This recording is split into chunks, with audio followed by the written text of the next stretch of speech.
1967년 4월 3일 박정희 대통령은 제6대 대통령 선거 2후보자로 등록했다. 후보 등록 마감일 오후 최종 등록된 후보는 모두 7명으로 1번 정의당 이세진, 2번 한독당 전진한, 3번 신민당 윤보선, 4번 대중당 서민호, 5번 민중당 김준현, 6번 공화당 박정희, 7번 통한당 오재영 순이었다. 기호 6번의 박정희 후보와 기호 3번의 신민당 윤보선 후보 간의 격돌이 예상됐다. 선거운동은 4월 1일부터 이미 시작되고 있었다. 공화당에서는 제1유세반과 제2유세반을 편성했다. 제1유세반은 이른바 원로반으로 김종필 공화당 의장을 중심으로 백남억, 정구영, 이호상 등 당내 최고 간부들로 구성돼 전국 중소도시를 돌며 유세연설을 했다.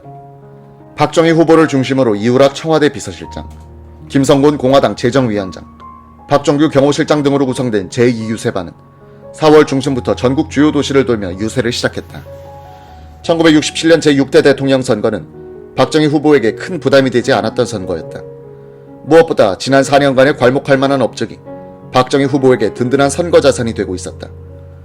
집권당의 선거 자산이 집권 기간 내의 치적 홍보라면 정권 교체를 목표로 한 야당의 선거 자산은 비판과 선전선동이 될 수밖에 없다. 당시 대통령 선거전에서 한 발 물러나 업무에만 몰두하고 있었던 이석재 총무처 장관은 박, 윤의 대결을 이렇게 회고했다. 박 대통령의 선거운동 방식은 요즘처럼 유권자를 의식하고 얼굴 화장까지 한 채 연기하듯 하는 것과는 거리가 멀었습니다. 생리적으로 그런데 맞지 않는 사람이었던 겁니다. 당시 정부나 박 대통령은 선거에서 당연히 이길 것으로 보고 있었습니다. 월남 특수와 대미 관계가 좋아지면서 대통령이 하고자 하는 일에 힘이 실리던 때였습니다. 그때는 누구나 박정희 후보가 이기는 선거라고 봤던 겁니다. 그런데 야당에서는 4년 전 윤보선 후보가 박정희 후보에게 15만 표 차이로 졌다는 것을 잘못 해석하고 있었죠. 그때는 자신이 군사정권의 행정, 관건 선거로 진 것이므로 정신적 대통령이며 재출마하면 이길 수 있다고 본 겁니다. 그때만 해도 윤보선 씨는 여름에도 장갑 끼고 사람들과 악수하는 귀족이었습니다. 그분의 감각은 자유당과 민주당의 양반 시대에 머물러 있었던 거죠. 그러나 지난 4년 동안 한국은 박정희 대통령의 서민적 스타일로 전환된 시대였습니다. 윤보선 후보만 그런 사실을 모른 채 자유당과 민주당 시절의 감각으로 선거에 임했던 겁니다. 당연히 윤 후보 측은 앞뒤 가리지 않고 정부 비판만 해댔죠. 박정희 후보의 선거 전략은 김종필을 중심으로 한 원로 유세반을 제1진으로 전선에 투입시킨 뒤 전력을 탐색한 다음 공격하는 방식을 취하고 있었다. 약 보름 동안 윤보선 후보 진영은 박정희와 상대한 것이 아니라 김종필과 상대한 셈이 됐다. 박정희의 공세적 유세는 4월 17일 대전 공설운동장에서부터 시작된다. 이 무렵 박정희는 야당의 주장을 면밀히 분석하고 하나하나 따져보는 방식을 취했다. 박정희 대통령의 연설문은 공식적인 경우 청와대 공보실에 근무하던 심용택의 초안에 의존하는 경우가 많았다. 1967년 4월 15일 토요일, 대전 유세를 이틀 앞둔 박정희 공화당 대통령 후보는 혼자 연설문 초안을 작성한 뒤 여러 참모들의 의견을 들었다. 한 참모가 서해안 개발 등 광범위한 공약을 제시하자 박 후보는 집권자는 막연한 공약을 하면 안 되잖소 라며 일축해버렸다. 4월 17일 월요일 오전, 박정희 대통령 후보는 첫 유세지인 대전을 향해 청와대를 나섰다. 현관까지 나와 배웅하던 유경수 여사는 평소처럼 안녕히 다녀오셔요란 인사가 아닌 잘하고 오셔요 란 인사를 했다. 유경수 여사는 이날 오전 내내 신문을 넘기거나 창밖을 멍하니 바라보곤 하더니 부속실에 근무하던 조카 홍정자와 여비서 나은실 양을 불러 차를 준비하라고 말했다. 부속실 운전기사 구인선은 급히 경호실에서 피아트 승용차를 몰아 현관 앞에 대기시켰다. 유 여사는 경호관도 대동하지 않은 채 서울역으로 향했다. 평소 승용차를 오래 타며 멀미를 잘하던 유 여사는 승용차로 장거리를 갈 엄두가 나지 않자 서울역에서 기차로 갈아탄 뒤 대전 공설운동장의 유세장으로 간 것이다.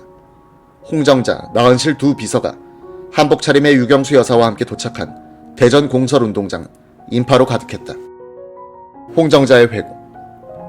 이모님은 어디로 갈 것인지도 말씀하지 않으신 채 우리를 끌다시피 하며 가셨어요. 대전역에 내려서야 아, 아저씨 유세장에 오셨구나 하고 알았죠. 그런데 연단이 있는 곳으로 가지 않고 관중들이 드나드는 정문 쪽으로 가시더니 관중 속에 살포시 앉았어요. 저희도 앉아야 했죠. 그동안 제 눈엔 유경수 여사를 알아보는 사람도 있고 긴가민가 하며 힐끗힐끗 쳐다보고 지나가는 사람도 있었지만 이모님은 모른 척 군중 속에 앉아 아저씨가 막 연설을 시작하는 장면을 보고 계신 거예요. 잠시 후 곁에 앉았던 사람들이 조금씩 술렁이기 시작했다. 유경수 여사 아니야? 정말인가? 영부인이 여기 왜 왔지? 그러던 군중들의 음성은 이윽고 와, 영부인 오셨다로 변하면서 연단으로 향해야 할 시선이 유여사에게 집중하게 됐다. 조금 전 연설을 시작했던 박정희 후보는 군중들이 한 곳으로 시선을 집중시키자 잠시 연설을 중단했다. 경호원들이 연단에서 뛰어내려가 사태를 확인한 뒤 급히 영부인을 피신시키려 했다. 사모님, 저쪽에 VIP 출구가 있으니 그리로 피하십시오. 귀빈용 출입구는 연단 맞은편에 있었다. 경호원들이 유여사를 둘러싸려 하자 유여사가 자리에서 일어나더니 걸어나가기 시작했다. 연설은 중단된 상태에서 군중들의 시선은 유여사에게 집중돼 있었다. 유경수 여사는 곧바로 걸어나가 연단 옆으로 올라가 단상 뒤에 빈자리에 앉았다. 군중들의 시선도 자연스럽게 박정희 후보에게 돌아왔다. 이윽고 박정희 후보는 중단했던 연설을 계속했다. 이날 저녁 청와대로 돌아온 박 대통령 부부가 저녁 식사를 하기 위해 식탁에서 마주 앉게 되자 비로소 박 대통령은 입가에 미소를 머금은 채 이렇게 말했다. 당신 선거법 위반으로 구속시켜야겠어. 유여사는 수줍은 듯 고개를 숙이며 이렇게 말하더란 것이다. 도움이 될까 싶어 갔다가 제가 잘못했으면 처분을 받아야죠 뭐. 1967년 4월 17일 오후 1시 30분 대전 공설운동장에서 첫 유세연설에 나선 박정희 공화당 대통령 후보는 유세연설을 위해 단상에 올라섰지만 그는 국가 지도자로서 정부의 입장과 자기의 소신을 해명하는 기회로 삼았다. 이날 오후 그의 연설은 언론을 통해 요약돼 보도됨으로써 단순한 유세연설을 한 것으로 알려져 있지만 실상은 국가 지도자로서 철학과 비전이 스며있는 연설을 남겼다. 박정희 후보는 10만여 유권자들 앞에서 좋은 대통령 후보를 선출하는 기준을 교육하다시피 역설한 뒤 신민당의 공약들을 유권자들 앞에서 조목조목 검증해갔다. 특히 신민당의 세금 20% 감면, 공무원 봉급 2배 인상, 이중고가제 도입 및 대중경제론의 실상을 소개한 박정희 후보는 신민당의 주장대로 할 경우에 문제점을 설명했다. 작은 메모 몇 장만을 들고 단상에 올라선 박정희는 약 1시간 20분간의 연설을 통해 대통령이란 국가에 어려운 문제가 있을 때 제일 마지막에 가장 어려운 결심을 하는 자리라고 말하며 신민당이 공화당은 3대 공적 중 하나라고 한 데 비추어 공화당의 3대 공적은 신민당이 아니라 공산당, 빈곤, 부정부패라고 했다. 박정희 특유의 카랑카랑한 경상도 억양을 상상하고 읽어보면 생동감이 더할 이 연설문의 원문을 옮겨 실른다. 친애하는 대전 시민 여러분, 충청남도 도민 여러분, 안녕하십니까? 오늘 이렇게 많이 모여주셔서 감사합니다. 4년 전 지난번 대통령 선거에서 여러분들이 미흡한 이 사람을 대통령으로 뽑아주셨습니다. 그래서 여러분들 기대에 보답하기 위해서 지난 임기 동안 성심성의를 다해서 밤낮을 가리지 않고 맡은 바 일을 열심히 해왔습니다. 그러나 사람이 하는 일이라 때로는 실수도 있었고 또 어떤 때에는 잘해보려고 했던 것이 결과적으로는 잘못된 그런 경우도 있었습니다. 그러나 지금 우리가 민족 자립과 조국 근대화라는 이 거창한 역사적인 과업을 밀고 나가는 데 있어서 때로는 일부 국민들이 싫어하거나 또는 일부 국민들이 정부 처사에 대해서 충분히 이해를 하지 못하고 오해를 하는 일에 대해서도 이것은 국가의 장래를 위해서 기어코 해야 되겠다는 생각하는 일은 이것을 강력히 밀어오기도 했습니다. 지금 야당에서 여러 가지 정책을 많이 들고 나왔습니다. 특히 요즘 들고 나온 이것이 정책인지 정부 여당에 대한 욕인지 분간하기 어려운 여러 가지 고약한 얘기들을 많이 들고 나오는데 특히 우선 박 정권은 국민의 3대 공적이다. 4대 비정이 있다. 뭐 이런 소리를 합니다. 이것이 과연 근거 있는 얘기인지 없는 얘기인지 신민당에서 지금 우리 정부에 대해서 우리 공화당에 대해서 우리 정권을 군사 독재 정권이라고 그럽니다. 현 정부가 군사 독재 정권인지 아닌지 하는 것을 현명한 유권자 여러분의 판단에 맡기기로 하되 단 이 자리에 내가 여러분들에게 한마디만 말씀을 하고자 합니다. 우리 정부가 지난 3년 반의 임기 동안에 우리는 우리나라의 야당과 우리나라의 언론의 가혹한 비판하에서 또 그 감시하에서 정치를 해왔다 하는 것. 이것만은 확실히 얘기해둡니다. 우리나라의 야당이 정부가 하는 일에 대해서 정부가 무서워서 비판을 못한 일이 있습니까? 유권자 여러분들이 잘 아시는 바와 같이 우리 야당은 세계에서도 가장 유명한 야당입니다. 무슨 일이든 사사건건이 물고 늘어져서 그저 시비를 걸고 말썽을 부려야만 이것이 선명 야당이라고 합니다. 정부 여당하고 협조를 하는 이런 사람들은 소위 요즘 사꾸라니 뭐니 해서 그 야당 사람들 가운데에는 정부가 하는 일이 이것은 옳다, 아무리 공화당 정부가 하는 일이라도 옳은 것은 옳다고 그래야 될 것 아니냐 하는 이런 소리를 했다가는 아마 큰 벼락이 나는 것 같습니다. 이런 야당 사람들이 그동안 정부가 하는 일에 대해서 무슨 비판 못한 일이 있습니까? 정부가 무슨 강압한 일이 있습니까? 또 우리나라 언론이 정부가 하는 일에 대해서 정부의 강압이 무서워서 비판을 못한 일은 거의 없다고 나는 생각합니다. 야당의 비판의 자유가 있고 언론의 자유가 있는 독재 정권, 그런 정권은 야당 사람들이 생각하는 독재 정권인지 모르지만 다음에 신민당에서는 요즘에 우리 정부를 부정부패가 극도에 달한 부패 정권이다, 이런 소리를 지금 전국 방방곳곳에 돌아다니면서 얘기합니다. 오늘 이 자리에서 유권자 여러분 앞에 솔직히 말씀을 드리고자 하는 것은, 물론 우리 정부 내에 부정부패가 완전히 뿌리가 뽑혔다고는 이 사람 자신부터 생각하지 않습니다. 정부는 그동안 이러한 부정부패를 근절하기 위해서 무한히 애를 써왔고 앞으로도 이 문제에 대해서는 계속 노력을 할 겁니다. 현 정부와 지금 야당 사람들이 과연 집권을 했을 그 당시의 정권과 어느 쪽이 부정부패가 더 심했는가, 또 오늘날 야당 사람들이 다음에 정권을 잡았을 때 현 정권보다도 더 깨끗이 잘할 것이냐 아니냐 하는 이러한 판단도 여러분들에게 맡기기로 하겠습니다. 단 과거 5.16 전후를 통해서 우리나라 구정권의 부정부패를 누구보다도 샅샅이 자세히 아는 사람에 대해서 지금 야당의 그 사람들이 우리 정부가 너무 썩어서 나라가 망하느니 뭐니 하는 지나친 소리를 하는 데 대해서는 나는 솔직히 말씀해서 그 사람들 얼굴이 다시 쳐다보입니다. 야당에서 우리를 보고 지금 공화당 정부를 국민의 3대 공적이라고 그러는데, 우리 공화당 정부도 3대 공적이 있습니다. 뭐냐 하면 이것은 우리가 야당을 공적이라고 그러는 것이 아니라 우리가 지금 생각하고 있는 공적은 첫째는 공산당이요, 둘째는 빈곤이요, 셋째는 부정부패입니다. 공산당을 우리는 적으로 생각하고 있습니다. 우리나라의 가난과 빈곤을 우리는 또한 적으로 생각하고 있습니다. 우리나라가 잘 발전하자면 부정부패를 뽑아야 되겠다는 것도 우리는 생각을 하고 있습니다. 그렇다면 야당이 생각하는 것과 우리가 생각하는 것이 다른 것은 다 다르지만 부정부패에 대한 생각은 똑같은 것 같습니다. 그렇다면 앞으로 우리나라의 부정부패를 없애기 위해서는 서로 네가 더 썩었다, 내가 더 썩었다 할 것이 아니라 여야가 잘 협조를 해서 우리나라의 부정부패가 없도록 노력을 해야만 될 것입니다. 그 다음에 또 현 정부를 특혜 정권이라고 그랬습니다. 여기에 대해서도 몇 말씀 드려야 하겠습니다. 이것은 무슨 말이냐 하면, 우리 정부가 주로 대재벌이나 대기업만 키우고 중소기업 같은 것은 전혀 돌보지 않는다, 또 공업에만 치중하고 농촌을 돌보지 않는다, 이래서 특혜만 하는 이런 정권이다, 이런 얘기를 했습니다. 그동안 우리 정부가 대기업이라든지 대공장을 많이 건설한 것은 사실입니다. 이 대기업이라는 것은 대부분 앞으로 우리나라의 산업 건설을 위해서 꼭 필요한 기간 산업들이 대부분입니다. 여러분들이 아시는 바와 같이 발전소라든지 시멘트 공장이라든지 정유 공장이라든지 비료 공장이라든지 섬유 공장이라든지 이러한 등등은 전부 우리나라의 기간 산업이고, 우리나라의 산업이 앞으로 발전하기 위해서는 꼭 있어야 되는 근간이 되는 그러한 산업입니다. 그렇다고 해서 우리 정부가 중소기업을 도외시했거나 또는 못 본 채 한 것은 아닙니다. 지난 제1차 5개년 계획 기간 중에 우리나라에는 큰 공장, 작은 공장 합쳐서 약 3,400개의 공장이 섰습니다. 그 중에서 소위 야당 사람들이 대기업이라고 말하는 그런 큰 공장은 불과 한 100개 정도밖에 되지 않습니다. 나머지 3,300여 개는 전부 중소기업체입니다. 그리고 여러분들 우리나라 시장이나 백화점에 가보십시오. 수년 전만 하더라도 거기에 있던 물건은 전부 외국에서 들어온 외래품의 전시장처럼 되어 있었지만 오늘날 그것은 거의 대부분 우리 국산으로 대체가 됐습니다. 이러한 물건들을 어디에서 만들었겠느냐? 우리나라 시장에 있는 모든 상품의 80% 이상이 전부 우리나라 중소기업체에서 생산한 제품입니다.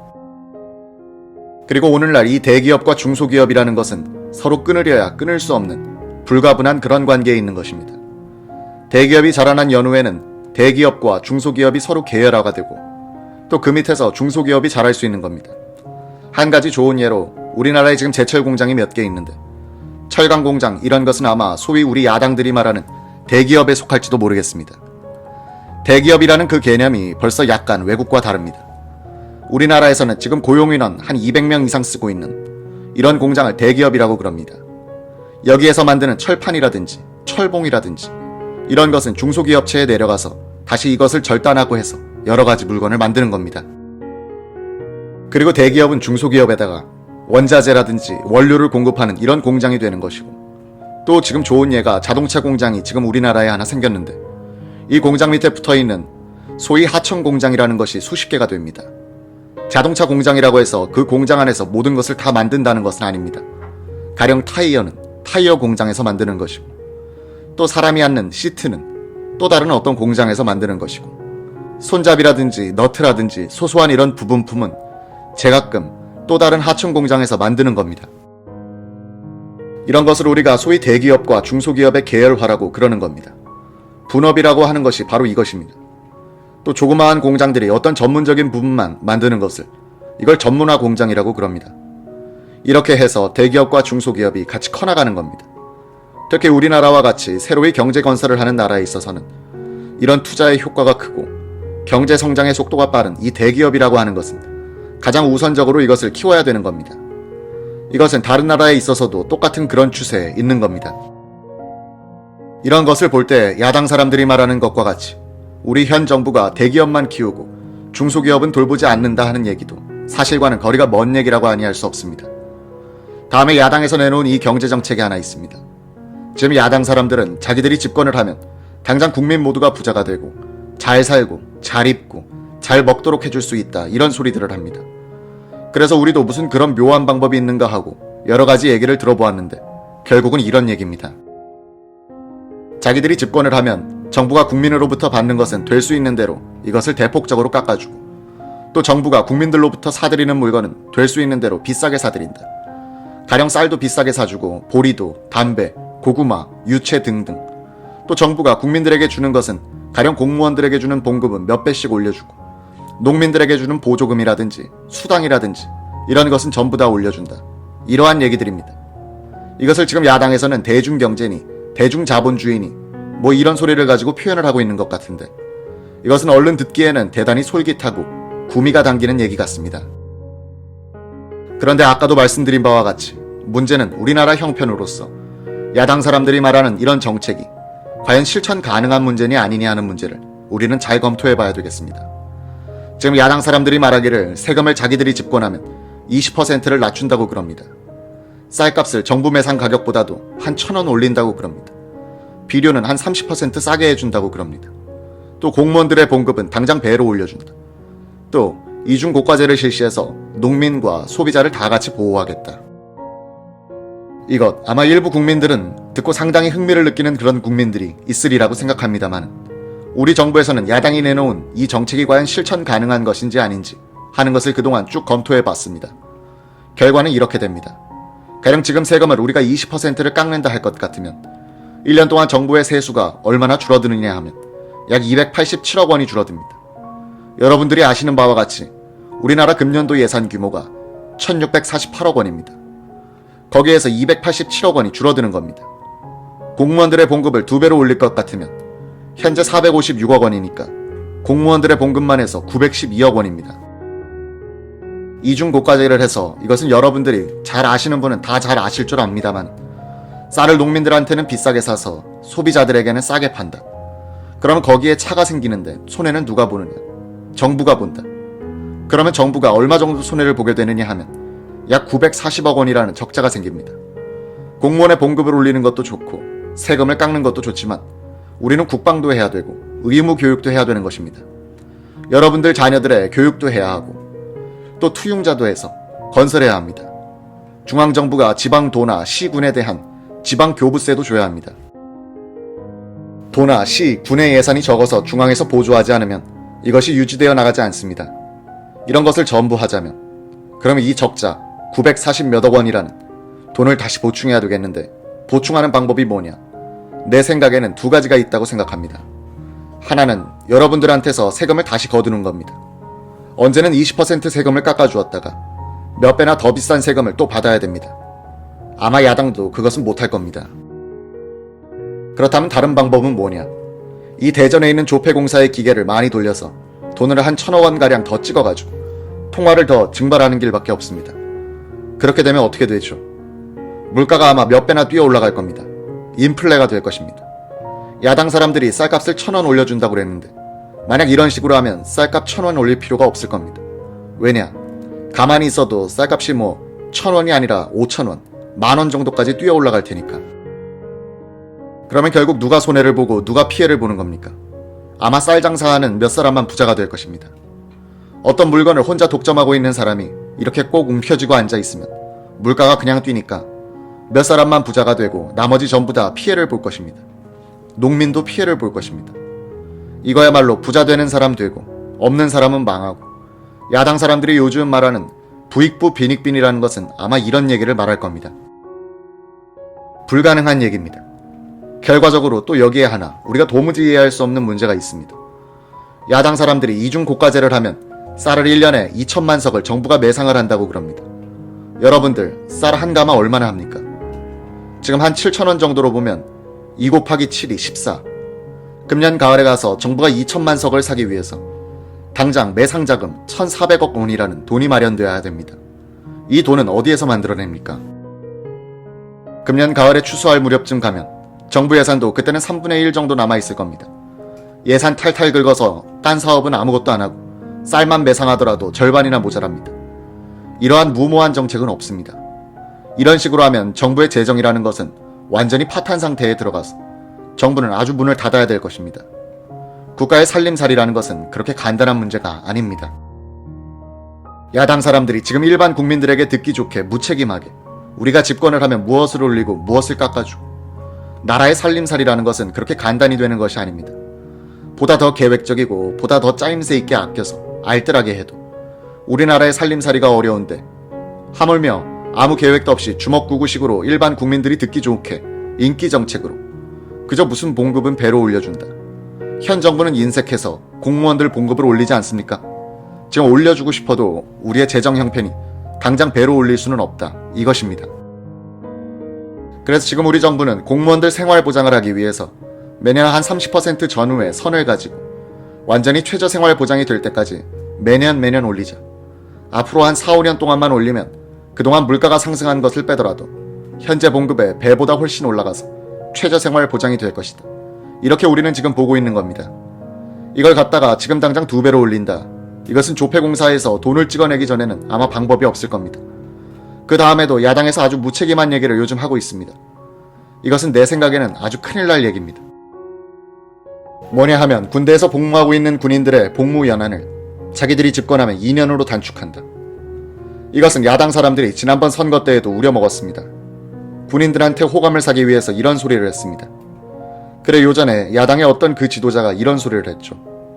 병역법에는 복무연한이 2년으로 되어 있는데 지금 2년 반으로 하고 있다. 이것은 법을 어기는 위법적인 처사이고 병사행정이 난맥을 이루고 있다. 지금 병역법에 복무연한이 2년으로 되어 있는 것은 사실입니다. 그러나 자유당 시절에 강령으로서 전시, 사변 또는 이에 준할 때에는 준하는 경우에는 대통령으로서 1년 이내에 더 연장할 수 있다 하는 그런 법이 생겼습니다. 령도 생겼습니다. 그래서 자유당 시절 때 이 대통령령이 선포가 되어가지고 그대로 지금까지 계속 시행을 해오고 있습니다. 민주당 사람들이 집권을 했을 때에도 이것을 고치지 않고 그대로 시행을 했습니다. 왜 못 고치느냐? 우리나라의 지금 국방을 유지하기 위해서는 최소한 현재 수준의 병력을 우리가 보유하고 있어야 됩니다. 최소한 현재 60만의 이 국군은 우리가 공산주의를 막기 위해서 다른 여러가지 어려운 문제가 있지만은 이것은 우리가 유지를 해야 되겠습니다. 그래서 자유당 때에도 이것을 고치지 못했고 민주당 때에도 못 고쳤고 오늘날도 이것을 그대로 우리가 실시하고 있는 겁니다. 그런데 야당 사람들 얘기대로 2년으로 지금 줄이면 어떤 결과가 생기느냐? 큰 문제가 생깁니다. 하나는 우리 국군을 한 40만 정도로 병력을 줄이는 방법이 있습니다. 그러나 지금 우리 형편으로 줄일 수 없죠. 야당 사람들이 재작년에 우리가 파병을 할 때 우리 국방이 위태로우니까 병력을 보내서는 안 된다 하고 극한적으로 반대를 했습니다. 그 사람들이 어떻게 40만으로 줄이는 것을 동의하겠습니까? 만약에 그 방법을 안 쓰면 나이 한 50세 먹은 사람까지 전부 재소집을 해야 됩니다. 과거에 군대에 한 번 갔다 온 사람도 다시 한번 군대에 더 가야 됩니다. 선거 때는 야당뿐 아니라 여당 할 것 없이 가끔 가다가 일반 국민들이 듣기 좋은 얘기 또는 구미가 당기는 그러한 얘기들을 흔히 하기가 일쑤지만 적어도 외교라든지 국방이라든지 이런 국가의 안전보장에 중대한 영향을 미치는 이러한 문제에 대해서는 적어도 일국의 정치인이라든지 특히 정치 지도자들은 무책임한 소리를 해서는 안 됩니다. 다음에는 지난 대통령 임기 기간 중에 일어난 몇 가지 중대한 문제에 대해서 간단히 말씀드리겠습니다. 한일 회담과 월남 파병 문제. 여기에 대해서 야당에서는 극한적으로 반대를 하고 지난 3년 반 동안 전국 방방곳곳을 돌아다니면서 정부를 비난하고 공격을 했습니다. 끝까지 이 문제에 대해서는 야당이 부정적인 자세를 취하고 오늘 현재도 비판적입니다. 그러나 정부의 책임자로 있는 이 사람으로서는 그동안 유권자 여러분 앞에 직접 나와서 정부의 입장이라든지 또는 나의 소신이라든지 여기에 대한 해명을 할 기회가 없었기 때문에 오늘 이 자리에서 간단히 말씀을 드리고자 합니다. 한일 회담을 야당에서는 나라를 팔아먹은 매국 외교로까지 극언을 했습니다마는 나는 아직 이 순간에도 한일 회담이라는 것은 결과적으로 잘 되었다, 이렇게 생각합니다. 옛날처럼 우리가 쇄국주의를 하고 고립주의를 하고 우물한 개구리처럼 집안에 들어앉아서 이웃과는 담을 쌓고 동방의 고요한 아침의 나라가 어떠니 동방예의지국이 어떠니 하고 우리가 서로 모두 다 자기 도취해서 우물 안의 개구리처럼 그렇게 살아나간다면 모르되 적어도 우리가 우리 한국 민족이 오늘날 동남아시아로 전 세계로 뻗어나가고 약진하는 새로운 한국을 건설하기 위해서는 우리는 과거의 일본 사람들하고 여러 가지 원한도 많고 물론 그 원한이 오늘 당장 일족일석에 해소될 수는 없는 문제지만 우리는 이 이웃 사람들하고 우선 손을 잡아야 되겠습니다. 이것은 우리가 전 세계로 뻗어나가는 하나의 디딤돌이 되고 발판이 된다, 이것입니다. 야당 사람들은 나라를 팔아먹었다고 그러지만 솔직히 말씀해서 우리가 나라를 팔아먹은 것은 하나도 없습니다. 한일 국교 정상화 이후에 있어서 우리나라의 국제적인 지위는 과거보다는 오히려 나날이 더 상승하고 있다고 나는 자부를 합니다. 야당 사람들이 걱정하는 것처럼 나라를 팔아먹었다거나 우리가 또 남의 예속이 되었다거나 하는 그런 일은 전혀 없습니다. 특히 일부에서 한일 국교 정상화를 해가지고 일본에서 상업 차관을 많이 받아왔다. 그래서 장차는 우리가 일본에게 경제적으로 예속을 당할 것이다, 이런 걱정을 하는 사람이 있는 것 같습니다.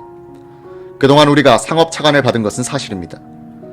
우리들 개인도 자기 자본이 없는 사람이 사업을 할 때 자기 자본이 없으면 어떻게 합니까? 남의 자본을 꾸어서 사업을 해가지고 사업을 잘해서 본전과 이자를 갚고 나면 그것은 자기 사업체가 되는 것입니다. 국가도 마찬가지입니다. 우리가 지금 경제 건설을 빨리 해야 되겠는데 우리의 자본이 부족합니다. 그럴 때에는 남의 자본을 꾸어다가 건설을 하고 점차 그 사업을 잘 운영을 해서 갚아나가면 되는 겁니다. 우리나라에 세워놓은 공장은 이것은 전부 우리의 공장입니다. 절대 외국 사람들이 그 공장을 앞으로 뜯어가지고 메고 갈 리는 만무합니다. 아까 이호상 선생님도 말씀이 있었지만 외국 사람들이 우리한테 차관을 해줄 때에는 덮어놓고 우리가 차관을 해달라고 한다 해서 차관을 해주는 것이 아닙니다. 그 사람들이 미리 자기들의 본전을 받을 수 있는가 없는가 하는 것을 수판을 따져봐서 충분히 원리금을 상환받을 수 있다 하는 그런 판정이 났을 때 차관을 해주는 법입니다. 또 우리 정부도 마찬가지입니다. 이러한 공장을 세워가지고 우리가 운영을 해서 충분히 갚아나갈 수 있느냐 없느냐, 또 그 사업체가 우리나라 경제 건설에 도움이 될 수 있는 그런 사업체냐 아니냐 하는 것을 충분히 따져서 하고 있기 때문에 야당 사람들이 그렇게 걱정하지 않아도 괜찮을 겁니다. 다음에는 월남 파병 문제. 이것도 한때는 무슨 청부 전쟁이다 뭐다 어떻다 하는 얘기가 있었습니다만 최근에 와서는 월남 파병 그 자체는 이것을 기정사실로 인정을 한다, 이런 소리를 하니까 굳이 여기서 반박을 하지는 않겠습니다만 오늘 이 기회에 파병 문제를 결정할 그 당시에 있어서의 나의 심정을 간단히 말씀드리겠습니다. 대통령은 국가에 어려운 문제가 있을 때 제일 마지막에 가장 어려운 결심을 해야 되는 것이 바로 대통령입니다. 특히 국가 장래에 큰 영향을 미칠 문제라든지 국가 100년 대계를 위해서 어려운 문제를 결정할 때 이것은 물론 밑에 있는 참모라든지 여러 사람의 의견도 듣기는 하지만 최종적으로 결심을 하는 것은 대통령 자신이 해야 됩니다. 이 월남 파병 문제를 결심할 때도 나는 여러 날을 두고 혼자 고민을 했습니다. 내가 대통령으로 재임 중에 여러 가지 어려운 결심을 하는 가운데 있어서 가장 내가 고민을 하고 또 어려운 결심이었다고 생각하는 것이 바로 월남 파병 문제였습니다. 왜 월남 파병을 해야 되느냐? 이 얘기는 길기 때문에 굳이 말씀을 드리지 않겠습니다. 또 정부가 그동안 우리가 과거 남의 신세를 진 나라니까 신세를 갚아야 된다든지, 또 동남아시아가 적화가 되면 당장 우리에게도 영향이 있다든지 등등 여러 가지 그러한 얘기는 우선 생략을 하고 더 솔직한 얘기를 여러분들에게 하나 말씀드리겠습니다. 월남 파병 문제를 우리가 왜 해야 하느냐? 지금 우리나라 국방을 우리 60만 국군과 한국에 와서 주둔하고 있는 미군 2개 사단이 같이 우리의 국방을 담당하고 있습니다. 만약에 월남에 우리 한국군을 우리가 파견하지 못할 것 같으면 그 당시에 내 추측으로는 한국에 와 있는 미군 2개 사단이 월남으로 갔을 겁니다. 왜 그러냐 하면 미군은 지금 월남전쟁 수행을 위해서 평시에 가지고 있는 현역 사단은 거의 전부 다 월남에 출동을 하고 있습니다. 본토 경비를 위해서 필요한 최소한 병력을 제외하고는 오키나와에 있는 사단, 하와이에 있는 사단 전부 다 출동을 했습니다. 한국에 있는 2개 사단과 구라파의 나토 휘하에 있는 병력을 제외하고는 전부 월남에 가 있습니다. 지금 월남에서는 병력의 부족을 느끼고 있습니다. 만약 그 당시에 월남 정부나 미국 정부가 우리 한국군을 보내달라고 그랬을 때 물론 우리가 보내기 싫으면 안 보낼 수도 있습니다. 우리 한국군을 보내지 않았을 때에는 여기에 있는 미군 2개 사단이 갔을 겁니다. 갈 때 우리 병력은 보내지 않으면서 미군을 붙잡을 수 있습니까? 붙잡을 수 없을 겁니다. 2개 사단이 빠졌다. 결과가 어떻게 되느냐? 한국 휴전선에 있어서 힘의 공백이 생깁니다. 이북에 있는 공산주의자들이 다시 침략할 수 있는 그런 찬스를 만들게 됩니다. 당장 정치적으로 불안을 가져올 것입니다. 당장 심리적인 불안을 가져올 것입니다. 아마 외국 사람들이 한국에 투자라든지 차관이라든지 여기에 와서 사업을 하는 것도 꺼릴 겁니다. 또 만약에 공산군이 침략을 해왔다고 합시다. 그때에는 우리는 누구한테 가서 부탁을 해야 합니까? 미군에 또 부탁을 해야 되겠죠. 미군의 병력은 전부 월남에 가 있습니다. 그런데 우리에게 병력을 좀 보내달라고 그럴 때에는 하나도 내지 않고 그래서 여기에 있는 미군 사단을 월남으로 가지고 갔는데 우리가 바쁘니까 또 미군 보고 도와달라고 그런다. 월남에 있는 미군 사단을 한국으로 돌려줄 것 같습니까? 여러분들 아마 불가능할 겁니다. 나부터라도 여기에 보내주지 않겠습니다. 한국 병력 좀 내달라고 그랬는데 하나도 안 내놓고 자기들이 바쁠 때는 또 와서 도와달라고 그런다. 그러면 우리나라의 국방을 위해서도 한국군이 월남에 가지 않을 도리가 없지 않습니까? 아무리 우방이요 뭐요 하더라도 가는 정이 있어야 오는 정이 있을 것 아닙니까? 이러한 문제를 오늘날 야당 사람들이 모를 리가 없습니다. 그 사람들 뻔히 다 압니다. 알면서도 공연히 생떼를 써서 정부의 입장을 곤란하게 만들기 위해서 무슨 청부전쟁을 했다. 무슨 청부를 합니까? 젊은 청년들의 무슨 피를 팔아서 어떠니 하는 이런 악담까지 했는데 월남 파병 문제라는 것은 우리의 국방상, 국가안전보장상 불가피했다 하는 것을 다시 한번 말씀드립니다. 그리고 월남에 우리 2개 사단과 해병 1개 사단이 가고 난 뒤에 우리 국방력이 약해졌느냐? 결코 약해지지 않았습니다. 지금 현재 상태는 월남에 파병하기 전보다 우리 국방력은 훨씬 더 강화되고 있습니다. 현역 1개 사단을 우리는 더 새로 중편을 했습니다. 예비 3개 사단을 현역 사단과 똑같은 장비로 지금 보충을 했습니다. 해병 1개 사단을 새로 편성을 했습니다. 육군의 모든 장비를 현대화했습니다. 전차, 비행기, 해군의 군함 등 현재 수준은 월남 파병 전보다 우리 국방력은 훨씬 더 강화되어 있고 그리고 월남에 가 있는 우리 국군 장병들은 용감히 싸워서 우리의 국위를 세계 만방에 떨치고 있습니다. 또 우리와 우방의 이런 유대관계는 더 강화됐고 앞으로 우리의 국방이라든지 안전보장 문제에 대해서는 훨씬 더 튼튼한 그런 소재를 마련해 놨습니다.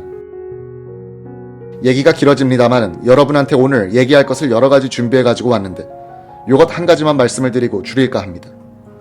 1차 5개년 계획이 무엇이고 2차 5개년 계획은 무엇을 하자는 것이냐. 1차 5개년 계획이 어떻게 됐고 앞으로 지금 정부가 하자는 2차 5개년 계획이라는 것이 끝나면 한국 경제가 어떻게 되는 것인가. 이것만은 간단히 말씀을 드리고 얘기를 줄이고자 합니다. 1차 5개년 계획이라는 것은 우리나라의 전 근대적인 경제 구조 또는 산업 구조 이런 것을 앞으로 근대 공업국으로 발전시키기 위한 하나의 정비 작업이었다. 이렇게 조금 얘기가 어려워질지는 모르겠습니다만 우리나라는 앞으로 잘 살자면 공업국가를 만들어 놔야 됩니다. 우리나라는 땅도 좁고 지화자원도 부족한 데다가 인구는 많고 그러면 우리는 어떻게 해야 우리가 잘 살 수 있느냐. 앞으로 우리나라의 공업을 일으켜서 우리나라의 많은 노동력과 기술을 발전시켜가지고 외국에서 원료를 사들여서 우리나라에서 만들어가지고 외국에 수출한다. 그래서 외자를 많이 번다. 그렇게 해야만 우리가 잘 살 수 있다. 이런 얘기입니다. 그래서 1차 5개년 계획에서 우리는 5가지 목표를 세웠습니다. 첫째는 우리나라의 가장 뒤떨어진 농촌을 빨리 발전을 시켜야 되겠다. 이것이 정부가 말하는 중농정책입니다. 두 번째는 앞으로 우리나라의 공업과 모든 산업을 발전시키기 위해서는 기간 산업을 빨리 육성을 해야 되겠다. 그래서 전기다, 시멘트다, 정유다, 비료다 등등 이러한 공장을 우리 정부가 서둘러서 무리를 해서 건설을 했던 겁니다. 그 다음에는 앞으로 우리가 공업국가가 되기 위해서는 기술을 많이 발전을 시켜야 되겠다. 또 우리가 당장 손쉽게 할 수 있는 경공업 분야 이런 것을 빨리 발전을 시키고 중소기업 같은 것을 빨리 육성해야 되겠다. 그래서 수출을 많이 해야 되겠다. 이러한 부분에 힘을 들여가지고 1차 5개년 계획을 추진해 왔습니다. 그 결과는 어떻게 되었느냐? 중농 정책에 대해서도 여러 가지 시비가 많습니다만 솔직히 말씀드려서 우리 정부로서는 모든 것이 계획대로 추진이 됐다고 지금 생각을 합니다. 1차 5개년 계획에 있어서 정부는 목표의 약 95%를 달성했습니다.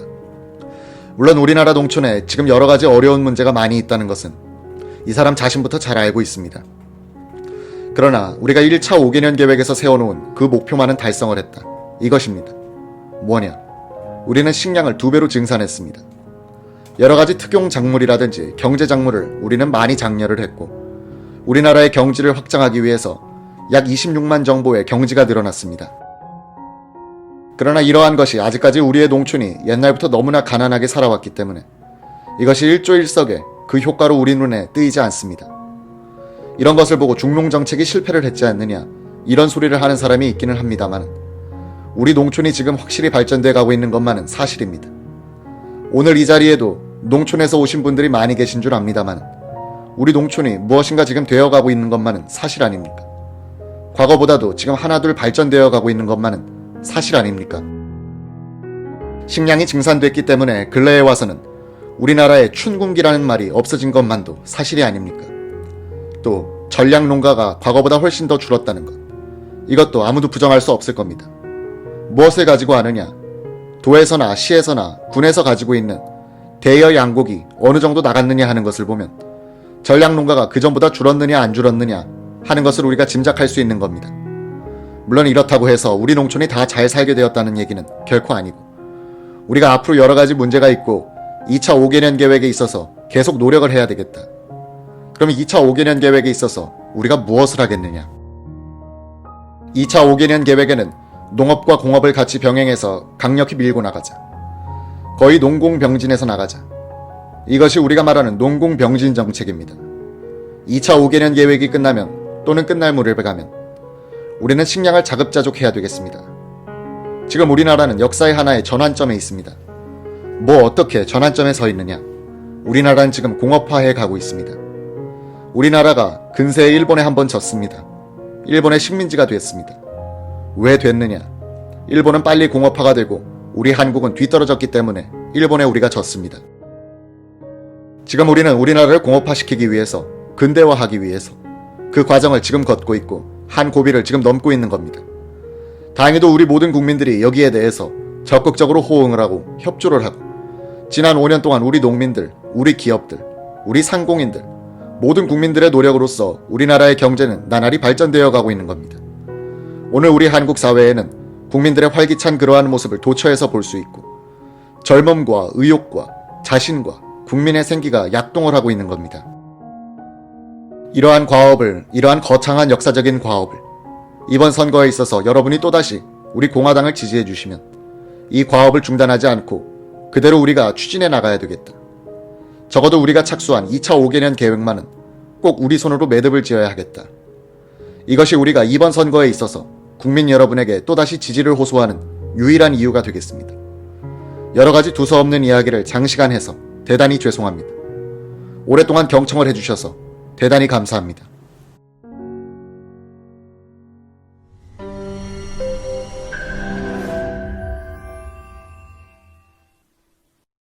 조갑제 TV 시청자 여러분 안녕하십니까? 2020년 새해를 맞아서 조갑제 TV가 새로운 시도를 하겠습니다.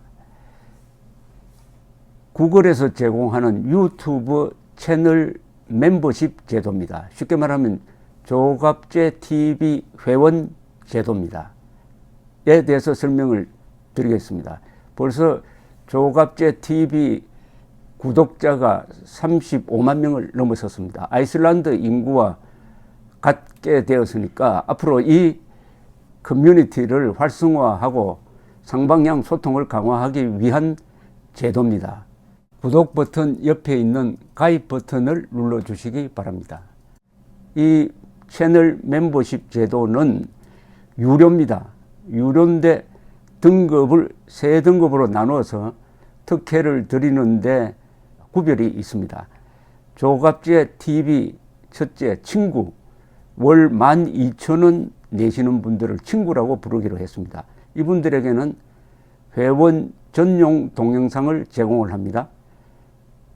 별명을 조갑제가 답한다라고 했습니다. 논란이 되는 사실 등에 대해서 저에게 질문을 해주시면은 제가 성실하게 답을 하는 동영상입니다. 그 다음 등급이 동지입니다. 동지는 월 3만 원 내시는 분입니다. 동영상을 선공개하는 혜택을 추가하기로 했습니다. 앞에 회원 전용 동영상은 기본적으로 받으시는 것이고, 동영상 선공개, 미리 궁금한 동영상을 보실 수 있도록 하겠습니다. 세 번째가 월 6만 원 내시는 분들을 전우라고 이름을 붙였습니다. 이분들에게는 친구, 동지들이 누리는 혜택 플러스 이 전우에 가입하신 분들의 성함을 물론 필명이겠죠. 언급을 하고 조갑제의 교양 강좌 동영상을 보실 수 있도록 하겠습니다. 단연간의 취재 경험을 토대로 한국 현대사의 비화라든지 세계사 산책, 여행 가이드 등 깊이 있는 정보를 제공하도록 하겠습니다. 그리고 친구, 동지, 전우 분들에게는 배지가 제공됩니다. 여러분들의 성함 옆에 붙어서 색깔이 바뀝니다. 한 달, 두 달, 6달 이런 식으로 회비를 내는 기간에 따라서 색깔이 바뀌는 디지털 배지를 제공해 드립니다. 여기 회원에 가입하지 않는 분들에게는 불이익이 없습니다. 지금처럼 무료로 동영상을 시청할 수 있습니다. 여기 동영상 가입 절차는 별도의 공지를 참고해 주시기 바랍니다. 감사합니다. 구독 버튼 옆에 있는 가입 버튼을 눌러 주시기 바랍니다.